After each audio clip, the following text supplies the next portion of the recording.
Celebrate tayo ng 1 month ni Baby Zoe. Nag 1 month na nga ang Baby Zoe namin. Syempre, hindi pwedeng mawala ang monthly pictorial. Zoe!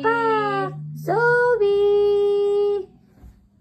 Unti-unti na ngang nagiging taba-ching-ching ang baby namin. Na-miss ko tuloy yung monthly pictorial ni Atoya nung baby pa siya. For our dinner, yung brother-in-law ko nga ang mag-prepare. Nakabili na nga din sila ng cupcake sa Costco. Alam nyo guys, excited kami palagi sa mga food na prepare ni Ryan. Dumaan nga din yung pretty owner ng Smigelholics PH. Follow nyo sila guys sa Facebook and IG dahil 100% authentic ang mga Smigel products nila.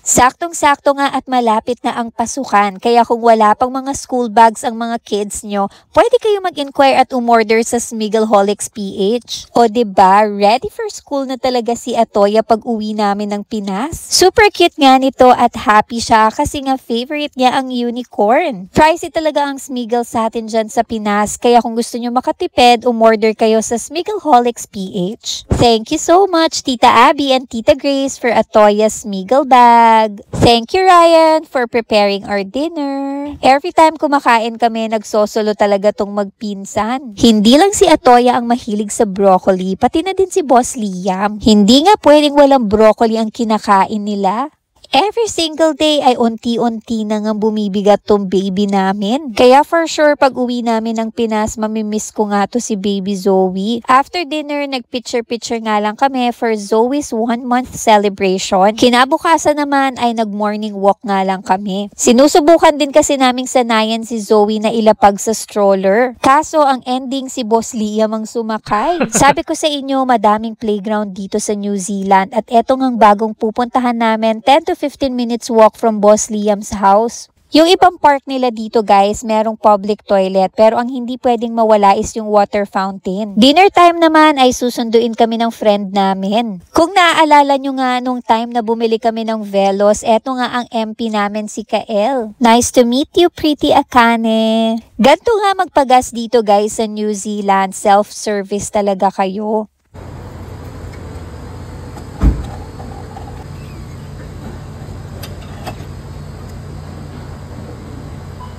Excited kami sa dinner date na to kasi first time namin matatry mag-city ng nighttime. Etong CBD, eto daw yung version ng BGC sa atin sa Pinas. Pero way too far talaga kasi tignan nyo naman guys, bilang na bilang lang din talaga yung taong makakasalubong mo. Halos lahat din ng establishments dito ay sarado na bilang na lang din yung open pa. So ayan, dito daw kami magde-dinner sa Movenpick Hotel. Guys, follow nyo din yung page ni Kael and Akane. Nakakatuwa din yung mga vlogs nila guys kasi young couple sila who lives and works at nag-explore dito sa New Zealand. Habang kumakain ng dinner, eto nga ang view namin. Cheers to more happy memories here in New Zealand. Very grateful kami and blessed talaga, hindi lang sa family, pati na rin sa mga friends. Na-share ko naman sa inyo na pagdating pa nga lang namin dito sa New Zealand ay grabe na nga ang pag-welcome ng family namin. Palagi din kasi kasama sa prayers ko na palibutan niya kami ng mga tamang tao. Mga taong good vibes at hindi toxic. Mga taong masaya kapag meron kaming na-achieve sa buhay at higit sa lahat, hindi kami hinahatak pababa. This is how the city looks like kapag nighttime. O diba guys, very peaceful talaga. Thank you so much, Kael and Akane. Hindi lang sa dinner, syempre pati na rin sa time nyo. Thank you guys for watching. Bye everyone!